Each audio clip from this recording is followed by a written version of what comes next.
Bonjour, bonsoir, bonne nuit. Bienvenue à la chaîne YouTube Vivre avec le Créateur ou La Vie d'en haut pour sa 75e vidéo. Je veux vous aviser que pour cette vidéo, j'utilise une nouvelle façon d'enregistrer mes vidéos, donc cette vidéo. Alors, soyez indulgents envers moi, étant donné que il se peut qu'il se glisse quelques petites erreurs. Donc, le sujet d'aujourd'hui, c'est le temps de la fin. Aujourd'hui, nous allons voir ce que la parole du Créateur dit au sujet des événements qui doivent se produire au temps de la fin. Notez ici qu'il est question du temps de la fin et non des temps de la fin. Cette différence est importante car c'est un temps unique qui marque la fin de l'effet du temps, donc du vieillissement, dans la vie de ceux qui croient dans la parole de l'Éternel et en son Fils Jésus le Christ. Le passage suivant affirme cette vérité éternelle.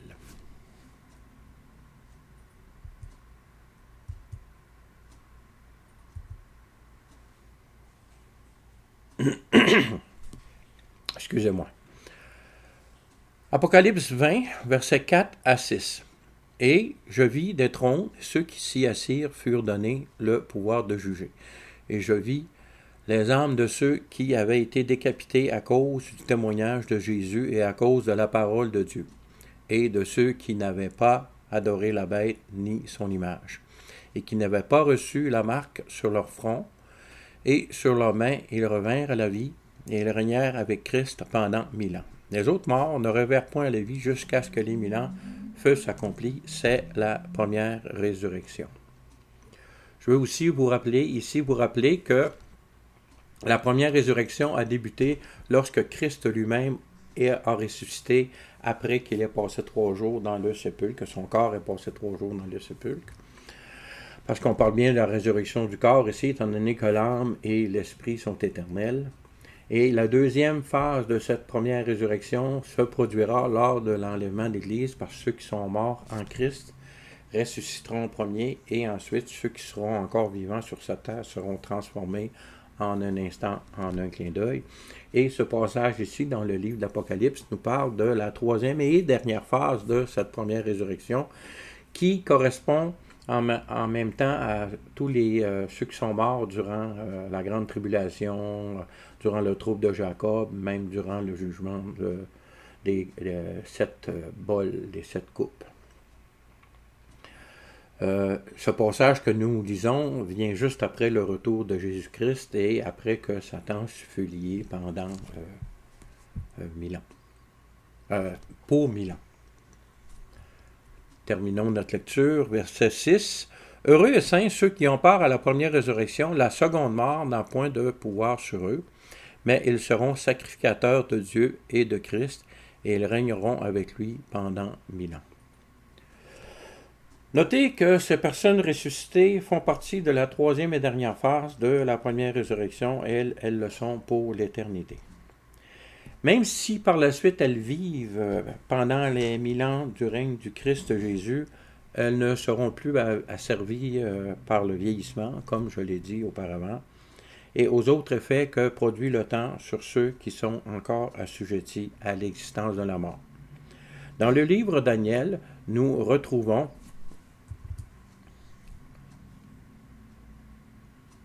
dans le livre de Daniel, nous retrouvons une affirmation semblable donnée au peuple d'Israël, affirmation qui précède dans le temps celle que nous venons de lire dans le livre de l'Apocalypse. Voyons donc ce passage, qui est Daniel 12, versets 1 à 4. En ce temps-là, se lèvera Michaël, le grand chef, le défenseur des enfants de ton peuple, et ce sera une époque de détresse, telle qu'il n'y en a point eu de semblable depuis que les nations existent jusqu'à cette époque. En ce temps-là, ceux de ton peuple qui seront trouvés inscrits dans le livre seront sauvés. Plusieurs de ceux qui dorment dans la poussière de la terre se réveilleront, les uns pour la vie éternelle, et les autres pour l'opprobre, pour la honte éternelle. Notez ici qu'on peut différencier les deux résurrections. Donc la première résurrection qui se produit à la fin des temps, en réalité qui est la troisième et dernière phase de cette première résurrection où les saints de l'Ancien Testament, donc ceux du peuple d'Israël, tous ceux-là qui vivaient et qui ont mis leur espérance en Jésus, pas en Jésus, mais en l'Éternel, sachant pas que c'était Jésus, le Christ, le Sauveur, jusqu'à ce qu'il vienne, maintenant qu'il est venu, nous savons que c'est lui. Donc, ceux qui vont ressusciter dans la foi, dans la confiance de l'Éternel, ont été sauvés par l'œuvre de Christ sur la croix, il y a presque 2000 ans maintenant.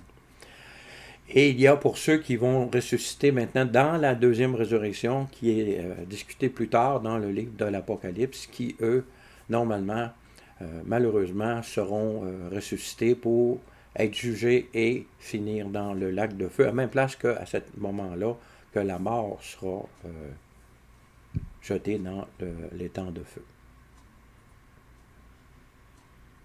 Donc, fin du verset 2, pour la honte éternelle, comme je viens de mentionner. Ceux qui auront été intelligents brilleront comme la splendeur du ciel, et ceux qui auront enseigné la justice à la multitude brilleront comme les étoiles à toujours et à perpétuité. Toi, Daniel, tiens secret de ces paroles et scelle les livres jusqu'au temps de la fin. Plusieurs alors le liront et la connaissance augmentera. Je ne sais pas si vous avez regardé ma page d'introduction, mais c'est la version hébraïque de ce passage, de ce verset, dernier verset que nous venons de lire, qui y est écrite. Souvenez-vous que la langue hébraïque, lorsque vous la lisez, se lit de droite à gauche. C'est pour ça que dans ma miniature d'introduction, j'ai mis des flèches pour rappeler ceux qui voient la miniature que l'hébreu se lit de droite à gauche, comme nous sommes habitués de lire de gauche à droite. C'était pour rappeler ça. Et c'est dans ce passage que le temps de la fin est mentionné par Daniel. Il est important de comprendre que cette promesse au peuple d'Israël est aussi pour toute personne, comme je l'ai dit, qui ont vécu avant la venue du Christ Jésus lui-même. Parce que quiconque mettait son espérance dans la foi du Créateur pour leur salut, sans savoir que c'était le Christ Jésus à cette époque-là, ont été sauvés par le Christ Jésus parce qu'ils ont mis la confiance dans le seul vrai Dieu, dans le Créateur. Et maintenant que Christ est venu, est mort, est ressuscité, après avoir vécu une vie parfaite sans péché, nous pouvons maintenant échanger notre vie avec lui et vivre cette nouvelle naissance immédiatement sur cette terre. C'est un privilège qui est acquis par Christ lui-même et qui est accompli par le Saint-Esprit promis, par l'Esprit de Dieu. Et ce n'était possible que après que l'expiation des péchés fut accomplie par Jésus le Christ, par sa mort sur la croix, sa descente au séjour des morts et sa résurrection le troisième jour. Nous vivons à une époque privilégiée. Il faut le reconnaître et il ne faut pas manquer cette occasion. Quiconque n'a pas encore fait ce choix-là, je vous invite à le faire. C'est essentiel, votre éternité en dépend. Et l'éternité de ceux qui vous entourent aussi peuvent en dépendre, parce que suite à votre témoignage, ces personnes-là peuvent venir à la connaissance de leur Créateur, qui est le Créateur de toutes choses et de tout individu, de tout être humain. Voyons maintenant le passage de Romains 3, suivant. Romains 3. Or, nous savons, versets 19 à 31, pardon, je m'excuse. Or, nous savons que tout ce que dit la loi, elle le dit à ceux qui sont sous la loi, afin que toute bouche soit fermée et que tout le monde soit reconnu coupable devant Dieu. Car nul ne sera justifié devant lui par les œuvres de la loi, puisque c'est par la loi que vient la connaissance du péché. Ici, c'est clairement stipulé que la loi a servi à faire connaître c'était quoi le péché dont nous avons besoin d'être sauvés. Mais maintenant, sans la loi, est manifestée la justice de Dieu à laquelle rendent témoignage la loi et les prophètes. Donc, clairement, nous voyons ici que la loi et les prophètes ont annoncé la venue de Jésus-Christ et son œuvre qui accomplirait maintenant le pardon des péchés, la rémission des péchés. La seule œuvre disponible dans tout l'univers pour que cela puisse être accompli, c'est par Jésus le Christ. Continuons notre lecture, verset 22. Justice de Dieu par la foi en Jésus-Christ pour tous ceux qui croient. Il n'y a point de distinction, car tous ont péché et sont privés de la gloire de Dieu. Et ils sont gratuitement justifiés par sa grâce, par le moyen de la rédemption qui est en Jésus-Christ. C'est lui que Dieu a destiné par son sang à être pour ceux qui croiraient victimes propitiatoires afin de montrer sa justice parce qu'il avait laissé impunis les péchés commis auparavant au temps de sa patience, afin, dis-je, de montrer sa justice dans le temps présent, de manière à être juste, tout en justifiant celui qui a la foi en Jésus. Donc on voit ici la victime propitiatoire, c'est les agneaux et les bœufs qui étaient sacrifiés dans les procédures de l'Ancien Testament. C'est pour ça que Jean-Baptiste, lorsqu'il a vu Jésus venir se faire baptiser par lui, Jean-Baptiste, Jean le Baptiste, a dit « Voici l'agneau de Dieu qui ôte le péché du monde », alors que tous les sacrifices de la loi dans l'Ancien Testament ne servaient qu'à couvrir le péché de ceux qui avaient la foi, en attendant que le sacrifice réel du Fils unique, du seul Dieu vivant, Jésus le Christ, accomplisse cette œuvre de enlever le péché du monde pour quiconque met sa foi en l'Éternel pour l'Ancien Testament et en Jésus le Christ pour nous, qui puissions maintenant vivre cette nouvelle naissance par la réception du Saint-Esprit. Époque merveilleuse dans laquelle nous vivons et situation privilégiée pour quiconque accepte Jésus le Christ comme son sauveur maintenant et naît de nouveau. Nous sommes l'épouse du Christ Jésus qui régneront avec lui dans la nouvelle création pour l'éternité. Nous sommes les super-héros éternels de Dieu. Les films de super-héros qu'on voit à la TV nous font rêver. Je suis un amateur de science-fiction, je dois le dire. Nous font rêver. Mais c'est rien comparativement à la gloire éternelle qui nous attend en Jésus le Christ avec notre corps glorifié.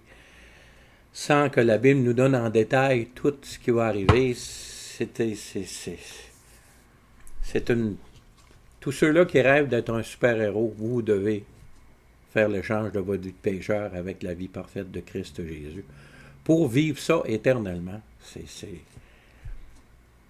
faites-le. Continuons notre lecture au verset 26. Au verset 27. Où donc est le sujet de se glorifier? Il est exclu par quelle loi? Par la loi des œuvres? Non, mais par la loi de la foi. Il est clair ici, c'est que la loi révèle qu'est-ce qui est péché et qu'est-ce qui n'est pas péché, mais c'est pas par tes œuvres que tu peux être sauvé, parce que pour être dans la présence de Dieu, ça prend une vie parfaite sans péché. Et quiconque est venu au monde d'une femme sur cette terre a commis un péché à un moment ou l'autre. Alors, il a besoin d'échanger sa vie avec celle du Christ Jésus. Pour se repentir, c'est certain que si tu aimes vivre dans le péché, tu ne feras pas cette décision-là, tu ne feras pas ce choix-là. Il n'y a pas de repentance. La vraie repentance, l'amour de la sainteté de Dieu, de la vie que Dieu donne, te pousse. L'amour de Dieu te pousse à faire ce choix. Mais si tu n'aimes pas Dieu, tu ne feras pas ce choix-là et tu passeras l'éternité loin de Dieu, tel que tu le désires. Qu'on le sache, personne n'est jeté dans le lac de feu par la décision divine. La décision divine a créé le lac de feu pour ceux qui rejetteraient son amour. Donc, personne ne peut se glorifier et personne ne peut en vouloir à Dieu de se retrouver dans le lac de feu, parce que c'est par leur décision personnelle que ceux qui s'y retrouvent.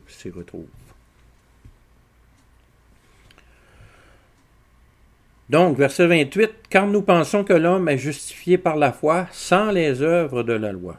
Ou bien Dieu est-il seulement le Dieu des Juifs? N'est-il pas aussi des païens? Oui, il est aussi des païens. Puisqu'il y a un seul Dieu qui justifiera par la foi les circoncis et par la foi les incirconcis.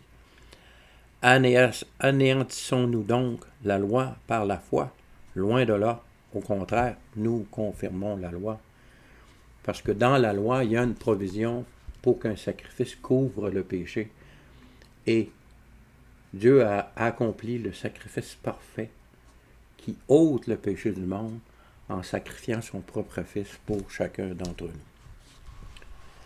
nous. Pardon. Après la venue de Jésus, la promesse a changé. Parce qu'avant que Jésus soit venu, comme je l'ai mentionné, ils espéraient dans l'Éternel. Et maintenant que Jésus est venu, nous pouvons vivre la nouvelle naissance dès maintenant.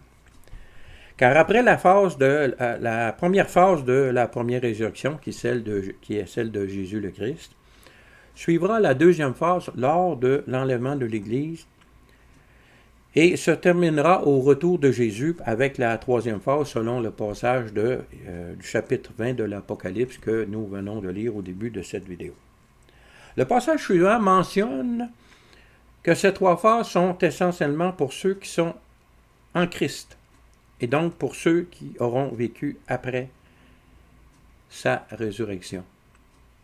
Alors que ceux qui ont vécu avant sa résurrection espéraient en l'Éternel seront ressuscités à la fin des temps.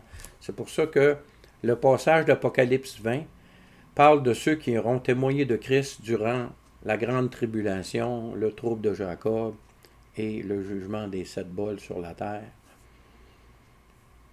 Mais c'est en croyant en l'Éternel et comme le nom du Christ Jésus comme étant l'unique sauveur est connu pour ce temps-là, ce temps de la fin dont nous parlons aujourd'hui, donc il faut essentiellement témoigner de la foi en Jésus le Christ. Par contre, la résurrection de ceux qui vivaient dans l'Ancien Testament a été promis dans le livre de Daniel et à plusieurs endroits. Même lorsque Marie parle de Lazare avec Jésus, elle dit à Jésus à un moment donné, je sais que Lazare ressuscitera à la fin des temps. Donc la fin des temps, c'est lors de cette troisième phase de la première résurrection, auquel participeront aussi les saints de l'Ancien Testament qui espéraient leur salut en l'Éternel, sans connaître que c'était Jésus le Christ. Mais le passage qui est mentionné dans l'Apocalypse, l'enlèvement de l'Église et la résurrection du Christ lui-même sont pour ceux qui sont en Christ. Mais les saints de l'Ancien Testament ressusciteront en même temps que la troisième phase de ceux qui sont en Christ de la première résurrection, parce que c'est la promesse qui leur avait été donnée. Donc, nous lisons « 1 Corinthiens, chapitre 15, versets 20 à 26. Mais maintenant, Christ est ressuscité des morts, il est le prémisse de ceux qui sont morts. Car puisque la mort est venue par un homme, c'est aussi par un homme qu'est venue la résurrection des morts. Et comme tous meurent en Adam, de même aussi tous revivront en Christ. Mais chacun en son rang. Christ comme prémisse, ceux qui appartiennent à Christ lors de son avènement. Donc nous avons ici la mention des deux premières résurrections, donc celle de Christ lui-même et celle lors de son avènement. Ensuite viendra la fin, quand il remettra le royaume à celui qui est Dieu et Père, après avoir détruit toute domination et toute autorité et toute puissance. Ce qu'il faut comprendre ici, c'est à la fin, c'est après que Jésus soit revenu sur la terre, il y a la troisième phase de la première résurrection, et c'est aussi le temps de la fin pour les saints de l'Ancien Testament qui espéraient en l'Éternel pour leur salut. Parce que, essentiellement, la période de 1000 ans où que Christ règne sur la terre sert de dernier triage, de triage ultime de tous ceux-là qui vont avoir un cœur rebelle, tous ceux-là qui vont naître pendant cette période-là, qui ne s'attacheront pas à leur Créateur, bien que le Créateur lui-même va régner sur terre dans la personne de Jésus le Christ, et que nous serons à ses côtés en tant que son épouse. Il faut comprendre que le règne de Jésus-Christ pendant 1000 ans, ça sera un règne de justice. Mais ceux qui n'ont pas l'amour de la sainteté, qui n'ont pas l'amour de la justice, vont trouver ça long. Puis c'est pour ça que lorsque Satan va être relâché après le 1000 ans, qu'ils vont se rebeller et attaquer le camp des saints, tel que le mentionne le livre de l'Apocalypse. Terminons notre lecture. Donc, reprenons au verset 24. « Ensuite viendra la fin, quand il remettra le royaume à celui qui est Dieu et Père, après avoir détruit toute domination, toute autorité et toute puissance. » Donc, toute autorité, toute puissance qui sera détruite, ça sera ultimement complété dans la période de 1000 ans. Pour ceux qui seront rebelles, qui vont mourir jeunes, vont aller directement dans le séjour des morts en attendant du jugement dernier pour finir dans le lac de feu. Et ceux qui se rebelleront lorsque Satan sera relâché pour attaquer le camp des saints se retrouveront au même endroit. Finissons notre lecture. Car il faut qu'il règne jusqu'à ce qu'il ait mis tous les ennemis sous ses pieds. Le dernier ennemi qui sera détruit, c'est la mort. Nous voyons que la mort est détruite lorsque le jugement dernier est mis en place, lorsque la terre s'enfuit, sera rénovée par le feu, et la mort et le séjour des morts même est jeté dans le lac de feu. Pardon, mauvais piton. La fin ici vient au temps de la fin où aura lieu la troisième et dernière phase de la première résurrection au retour de Jésus en gloire sur terre. C'est ce que je viens de décrire. Les versets 25 et 26 du passage suivant, 25 et 26, nous révèlent la raison et le but du règne de 1000 ans de Jésus sur cette terre. C'est de mettre tous les ennemis du Créateur sous ses pieds, incluant la mort jetée dans le lac de feu lors du jugement des injustes. Ce sont eux qui subiront la deuxième mort après qu'ils auront été ressuscités à la deuxième résurrection. C'est ce que j'avais mentionné. Sans lire mes notes, je viens de vous lire mes notes. Donc, le fait d'avoir répété, ça devrait vous rentrer plus facilement dans la mémoire. Lisons maintenant Apocalypse 20, versets 11 à 15. Donc, Apocalypse 20, versets 11 à 15. Puis je vis un grand trône blanc et celui qui était assis dessus. La terre et le ciel s'enfuirent devant sa face, et il ne fut plus trouvé de place pour eux. Et je vis les morts, les grands, les petits, qui se tenaient devant le trône. Des livres furent ouverts, et un autre livre fut ouvert, celui qui est le livre de vie, et les morts furent jetés selon leur œuvre, d'après ce qui est écrit dans ces livres. La mer rendit les morts qui étaient en elle, la mort et le séjour des morts rendirent les morts qui étaient en eux, et chacun fut jugé selon ses œuvres. Si tu es jugé selon tes œuvres, qui sont imparfaites, tu finis dans le lac de feu. La seule façon de ne pas finir dans le lac de feu, c'est être jugé selon les œuvres de la vie de Jésus-Christ. Et pour que tu sois jugé selon les œuvres de la vie de Jésus-Christ, tu dois croire en lui, tu dois te repentir de tes péchés et faire cet échange de vie, de ta vie imparfaite contre la vie parfaite de Jésus-Christ. Et la mort et le séjour, verset 14, la mort et le séjour des morts furent jetés dans les temps de feu. C'est la seconde mort, les temps de feu. Quiconque ne fut pas trouvé écrit dans le livre de vie fut jeté dans les temps de feu. Ce passage confirme ce que nous venons de discuter. Donc, à partir de ce que nous venons de voir, nous distinguons donc trois groupes de personnes. Le premier de ces groupes est celui de toutes les personnes juives ou non juives qui ont espéré dans le salut de l'Éternel, car ils crurent en sa parole, avant la première venue de Jésus le Christ sur cette terre. Nous les appellerons, pour le besoin de cette vidéo, les saints de l'Ancien Testament. Ce groupe inclut aussi les martyrs de la grande tribulation, de la période des troupes de Jacob, parce que pour ma compréhension, et je pense que c'est plus simple de même, on va voir lorsqu'on va voir le diagramme de la fin de cette vidéo-là, que je sépare le temps de la fin en trois phases. Là, je suis en train de vous révéler le punch de cet enseignement, donc je vais continuer à lire mes notes afin de respecter cette progression.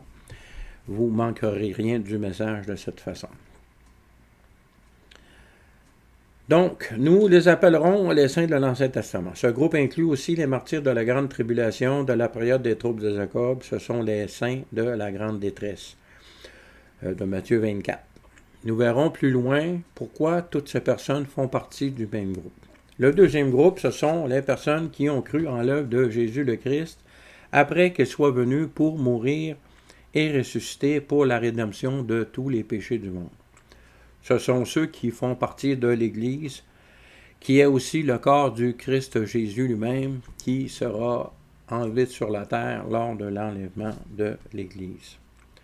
Le troisième groupe est formé de tous ceux qui n'ont jamais cru en la parole de leur Créateur, et ce, dans toutes les époques du temps de la présence du péché, soit du manque d'amour, de l'histoire de l'humanité. Ce sont ceux qu'on appelle les injustes. Une fois ces trois groupes bien identifiés et que cela est bien compris, nous devons tous être conscients que tant qu'il y aura du péché, du manque d'amour sur cette terre, il y aura des souffrances. Car le salaire du péché, c'est la mort. Dieu déteste le péché, pas parce que c'est un Dieu capricieux qui... Le péché détruit sa création dans laquelle il a mis son amour. Alors Dieu déteste le péché. Si vous avez une famille, une belle maison, puis quelqu'un vient la nuit, puis détruit votre maison, détruit votre terrain, votre voiture, enlève vos enfants, vous allez détester les actions de cette personne-là. Mais c'est ce que Dieu fait. Dieu déteste le péché parce que le péché détruit sa création parfaite, telle qu'il l'a dit après le 6e jour, et cela était très bon. Comprenons que le péché est le résultat du choix de la liberté que l'homme a reçue de l'Éternel, du Créateur, mais que le péché détruit la création, détruit la créature de Dieu. C'est pour ça que Jésus le Christ est venu sur la croix afin de détruire les œuvres du péché pour tous ceux qui mettraient leur confiance dans l'Éternel. Donc, une fois cela bien compris, nous devons... Même pour ceux qui sont en Jésus, il est inévitable que la souffrance nous atteigne jusqu'à ce que le jugement de tous les péchés soit accompli. Le passage suivant, qui annonce le jugement, est clair à ce sujet. Donc, voyons maintenant 1 Pierre 4, versets 12 à 19. Bien-aimés, ne soyez pas surpris comme d'une chose étrange qui vous arrive de la fournaise qui est au milieu de vous pour vous éprouver. Donc, les chrétiens souffrent aussi sur cette terre, même s'ils sont nés de nouveau et enfants de Dieu. Réjouissez-vous, verset 13, au contraire, de la part que vous avez aux souffrances de Christ, afin que vous soyez aussi dans la joie et dans l'allégresse lorsque sa gloire apparaîtra. Si vous êtes outragés pour le nom de Christ, vous êtes heureux, parce que l'Esprit de gloire, l'Esprit de Dieu, repose sur vous. Que nul de vous, en effet, ne souffre comme meurtrier ou voleur ou malfaiteur, ou comme s'ingérant dans les affaires d'autrui. Ce que Pierre dit ici, c'est que si tu souffres à cause des péchés que tu commets, c'est simple justice, le salaire du péché est la mort. Mais si tu souffres parce que tu es enfant de Dieu, parce que tu témoignes de la réalité du Christ Jésus, alors ces choses-là t'amèneront une bonne récompense selon la gloire de Dieu dans le monde à venir. Continuons notre lecture. Verset 17. Verset 16. Mais si quelqu'un souffre comme chrétien, qu'il n'en ait point honte, et que plutôt il glorifie Dieu à cause de ce nom. Car c'est le moment où le jugement va commencer par la maison de Dieu. Or, si c'est par nous qu'il commence, quelle sera la fin de ceux qui n'obéissent pas à l'évangile de Dieu? Et si le juste se sauve avec peine, que deviendront l'impie et le pécheur? Ainsi que ceux qui souffrent selon la volonté de Dieu remettent leur âme au fidèle Créateur en faisant ce qui est bien.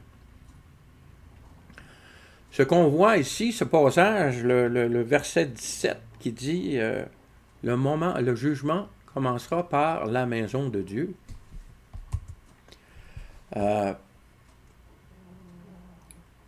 J'avais pas réalisé ça avant, mais je réalise maintenant. Probablement que d'autres l'ont réalisé depuis longtemps. Sauf que je n'ai pas eu la chance d'entendre des enseignements à ce sujet-là. C'est que l'enlèvement n'est pas juste une bienheureuse espérance, mais que c'est aussi un jugement sur la maison de Dieu. Parce que beaucoup de gens se disent faisant partie de la maison de Dieu, mais n'en font pas partie. Alors le jugement commence par ceux de la maison de Dieu, les vrais, et ceux qui se disent comme faisant partie de la maison de Dieu. Donc, je vais lire mes notes pour être sûr de ne pas oublier certains des concepts que je veux que vous ayez aujourd'hui par cet enseignement. Donc, ce passage annonce que le jugement du péché dans le monde commencera par la maison de Dieu. La maison de Dieu, c'est nous, les enfants de Dieu, qui ont reçu le don de l'Esprit Saint lorsque nous avons cru. Les événements du passage de la fin sont annoncés dans le livre de l'Apocalypse. Voyons maintenant comment ce jugement se déroulera pour les 3 groupes de personnes que nous avons vus précédemment. Jugement qui, souvenons-nous, doit commencer par la maison de Dieu selon 1 Pierre 4,17 que nous venons de lire. Comme cela m'arrive souvent, à certaines occasions, j'ai préparé un tableau afin d'avoir une vision d'ensemble de la fin des temps. La fin des temps est déclenchée par l'enlèvement de l'Église, qui est la deuxième vague de la première résurrection, la deuxième phase, deuxième vague, et elle se terminera par le retour de Jésus-Christ sur terre, après quoi la troisième phase de la première résurrection aura lieu. Pendant ce laps de temps, donc du temps de la fin, nos 3 groupes de personnes vus précédemment passent successivement par le jugement en conformité à la nature de leur composition, donc de la composition de ces groupes. Le premier des 3 groupes de la liste est la maison de Dieu.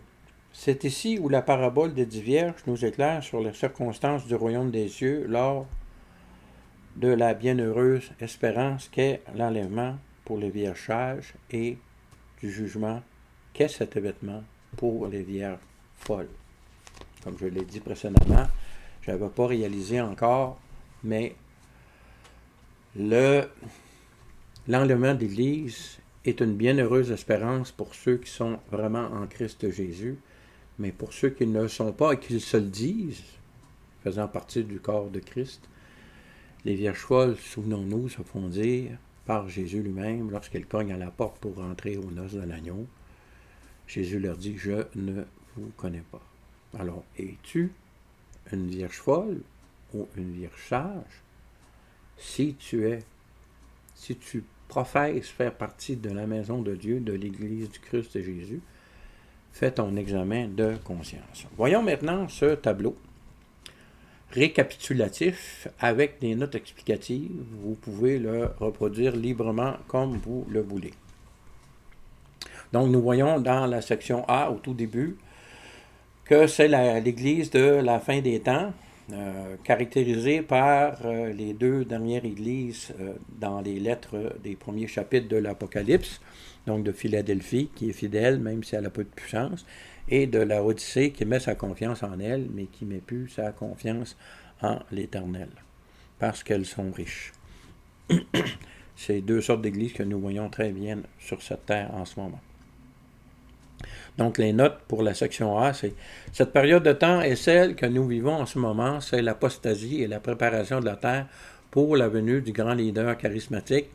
Pour que ce leader soit accepté, il faut nécessairement que l'apostasie arrive, donc que les gens abandonnent la vraie foi dans le vrai Jésus le Christ. » Deuxième ligne, cette période est celle que nous vivons en ce moment, c'est l'apostasie et la préparation de la venue du grand leader charismatique. C'est ce que nous vivons en ce moment. Référence, nous pouvons lire dans Matthieu 24, 9. « Alors, on nous livrera au tourment et l'on vous fera mourir et vous serez haïs de toutes les nations à cause de mon nom. » De nos jours, sur la planète, il y a des gens qui sont tués pour leur foi en Évangile. Dernièrement, en Suède, ça a été autorisé par le gouvernement de brûler les Écritures, l'Ancien et le Nouveau Testament. C'est de plus en plus dans nos pays de l'Est ici, donc en Occident, où la parole de Dieu a toujours été respectée, même par ceux qui ne croyaient pas en elle, et de plus en plus galvaudée. Et les vrais croyants, ceux qui mettent leur confiance vraiment en Jésus le Christ, donc la vraie Église, sont regardés comme des extrémistes, comme des intolérants, comme des gens qui font de la propagande haineuse parce qu'ils font juste citer que Dieu déteste le péché et que Dieu a jugé le péché et tous ceux qui le commettent. Fait qu'on voit qu'on vit cette période-là. Dans nos pays, en Amérique du Nord ici, lorsque, il y a quelques années passées, c'était encore la parole de Dieu et la Bible et les chrétiens étaient encore respectés, et ce respect s'évapore de plus en plus.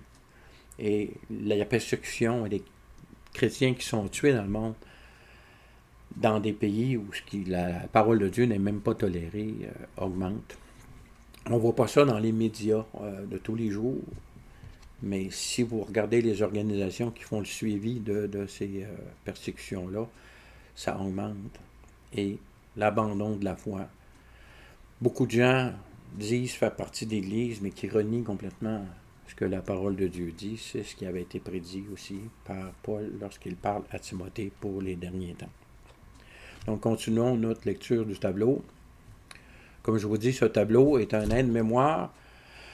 Vous pouvez le copier, l'imprimer, faites ce que vous voulez. Si vous voulez avoir une version PDF ou la version même sur Excel, parce que c'est un tableau fait sur Excel, envoyez-moi un courriel avec le créateur gmail.com et je vous enverrai une copie de ce fichier-là. Donc, continuons notre lecture. Matthieu 24:10 dit aussi, « Alors aussi plusieurs succomberont et se trahiront et se haïront les uns les autres. » Ça va se produire entre ceux qui se disent chrétiens et qui ne le sont pas vraiment, et ceux qui le sont vraiment. C'est une réalité que Jésus a promis. Ne soyons pas surpris de ces choses. Donc, dernière ligne pour le premier paragraphe A. Période d'une durée indéterminée, Matthieu 24:36 nous dit, pour ce qui est du jour et de l'heure, personne ne le sait, ni les anges des cieux, ni le Fils, mais le Père seul. Donc, le Fils, c'est nous, son corps sur terre, l'Église. On va le savoir quand ça va arriver. N'essayons pas de trouver le jour et l'heure. Par contre, on voit très bien que nous sommes dans la saison où ce jour peut se produire n'importe quand. Alors, soyons prêts. Continuons notre lecture du tableau. La deuxième partie, moi, que j'appelle la grande tribulation, qui, selon moi, est réservée à l'Église comme terme. Mais bon, plusieurs enseignants parlent de la grande tribulation, ils parlent aussi de l'entente de ce jour, mais je respecte ça. Moi, c'est juste que ça m'aide à comprendre d'appeler la grande tribulation la section des sceaux, ou qui se produit immédiatement après l'enlèvement de l'Église, selon moi. Alors, on verra ça. Mais c'est une bonne façon de se remémorer que la grande tribulation, c'est la fin de l'influence de l'Église sur terre.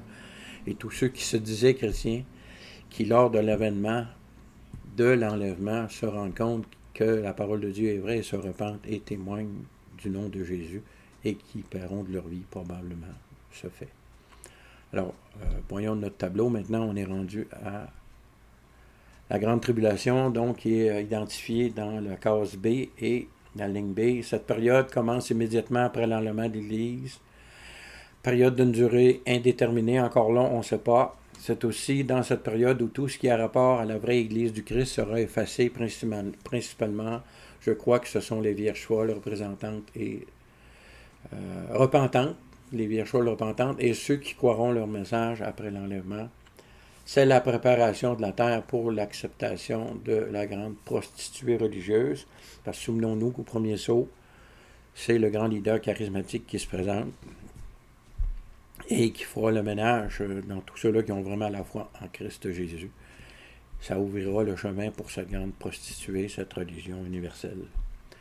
Donc encore là, c'est une période d'une durée indéterminée, mais l'image des chevaux lors de l'utilisation des 4 premiers sauts semble suggérer un temps assez court, couronné par les signes dans le ciel du 6e sceau, des signes grands et terribles. Matthieu 24-29 nous dit aussi, aussitôt, après ces jours de détresse, donc, de la grande tribulation, le soleil s'obscurcira, la lune ne donnera plus sa lumière, les étoiles tomberont du ciel et les puissances des cieux seront ébranlées.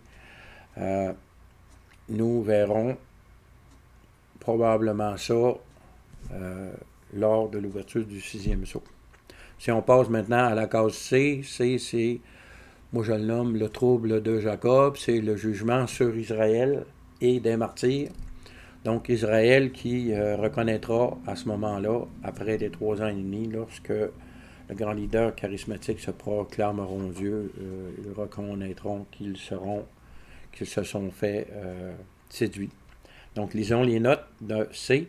Période d'une durée bien définie. Daniel 9, 27a nous dit « Il fera une solide alliance avec plusieurs pour une semaine, et durant la moitié de la semaine, il fera cesser le sacrifice et l'offrande. Apocalypse 13.3 nous dit « Je donnerai à mes 2 témoins le pouvoir de prophétiser revêtus de sac pendant 1260 jours. » Ce sont les 2 oliviers, les 2 chandeliers qui se tiennent devant le Seigneur de la terre.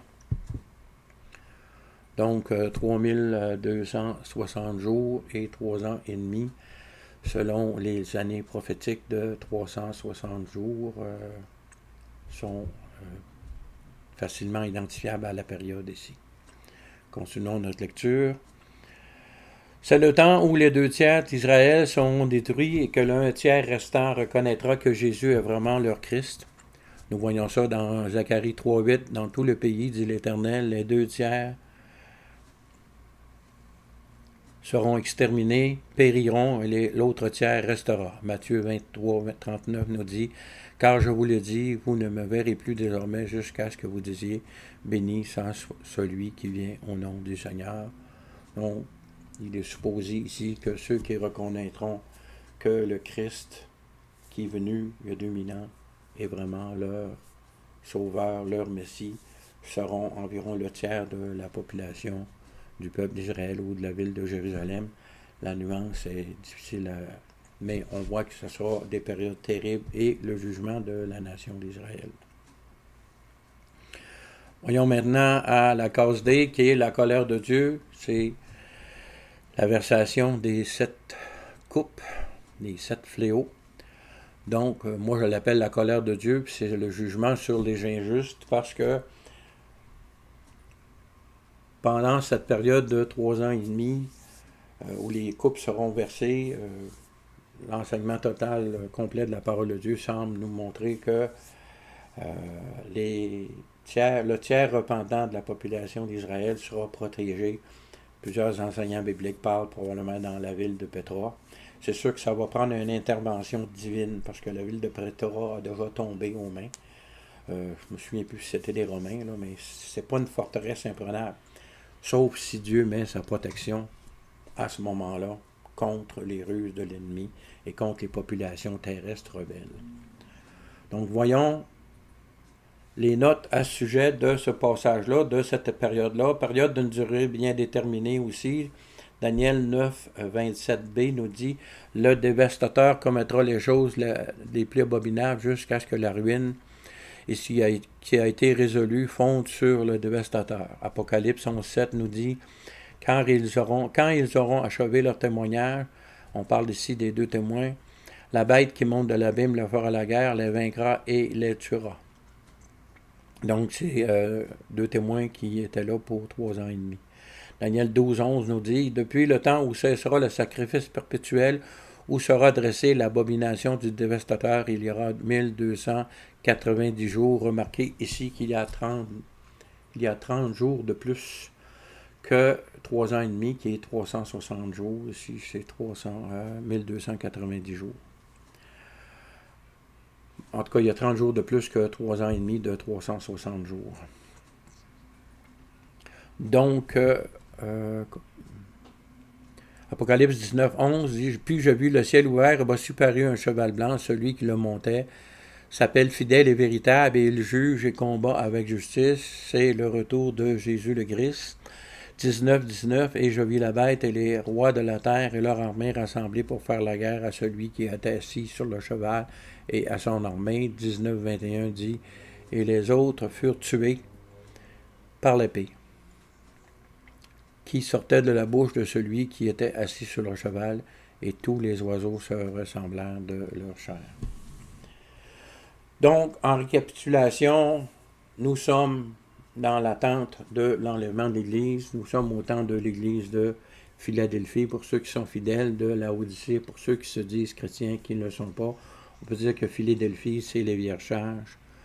Laodicée, ce sont les vierges folles. Ce temps-là est en cours en ce moment. Combien de temps il va durer, on ne le sait pas. Ensuite vient la période que moi j'appelle la Grande Tribulation. Beaucoup d'enseignants appellent la Grande Tribulation cette période et la période de l'entente de 7 ans. Moi, je divise les deux pour faciliter la compréhension. Donc, durant la Grande Tribulation, c'est la fin de l'influence de l'Église. Ça correspond à l'ouverture des sceaux, probablement aussi à la guerre de Gog et Magog d'Ézéchiel 38 et 39.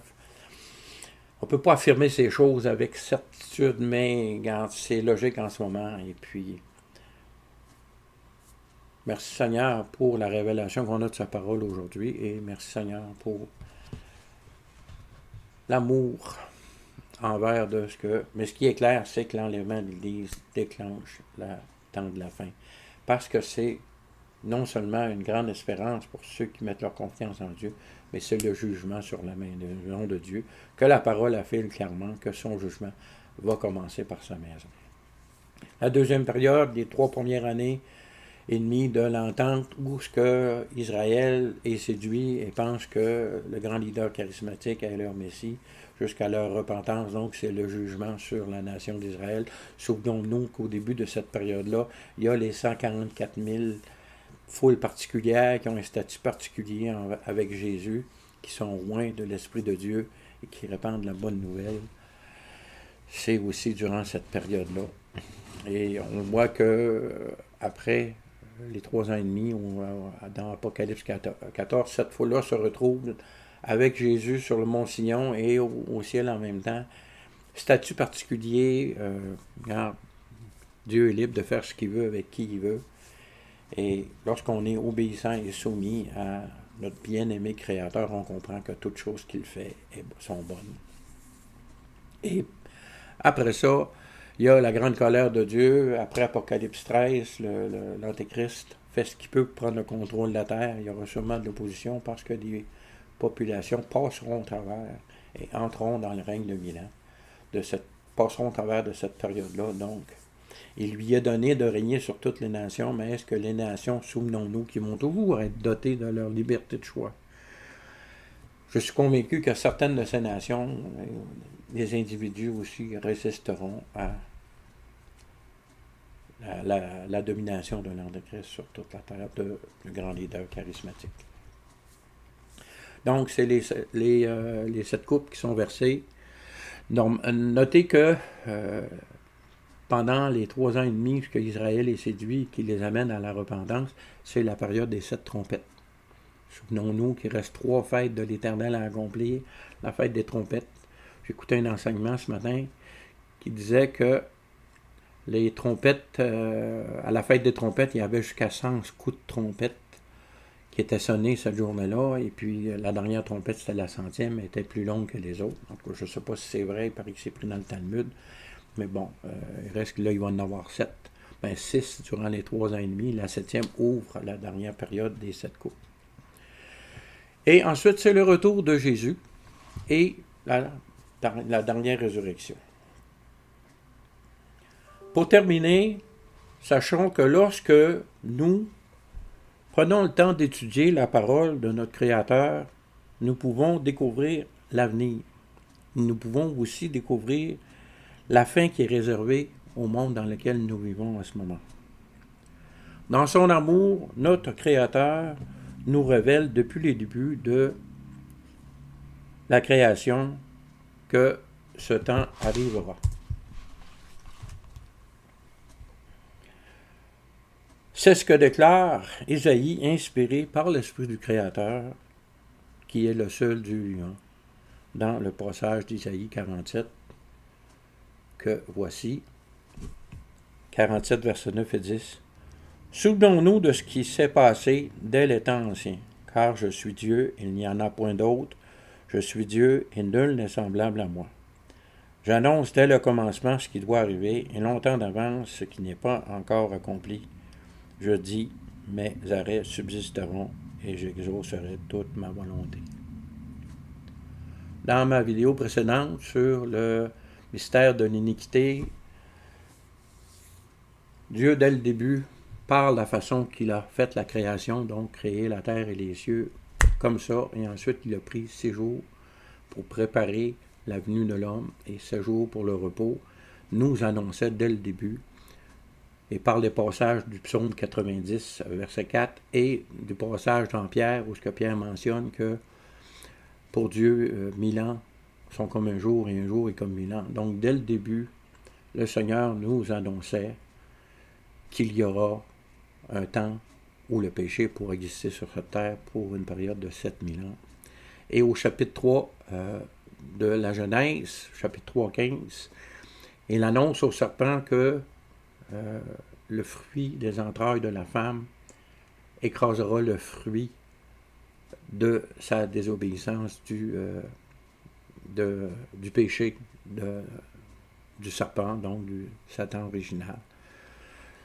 Que la tête lui sera écrasée alors qu'il mordra le talon de la descendance de la femme, qui est ultimement Jésus le Christ lui-même, qui avait déjà été annoncé. Donc, la parole de Dieu confirme que dès le début, Dieu annonce la fin, et que le verset 10 d'Isaïe 47 nous dit, 46, pardon, j'ai oublié de changer le chiffre là, dans l'entête, mais c'est vraiment Isaïe 46, 9 et 10, je m'excuse. Mais Isaïe 46, 10 dit « J'annonce dès le commencement ce qui doit arriver et longtemps d'avance ce qui n'est pas encore accompli. Je dis, mes arrêts subsisteront et j'exaucerai toute ma volonté. » Dieu est bon, sa volonté pour nous, c'est notre bonheur. Croyez-vous à ça?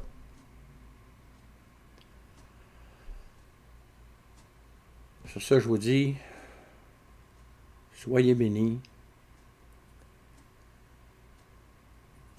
Oh, excusez. Sur ça, je vous dis, soyez bénis. Voyons, j'ai un problème. Bon, sur ça, je vous dis, soyez bénis. À la prochaine, si Dieu le veut.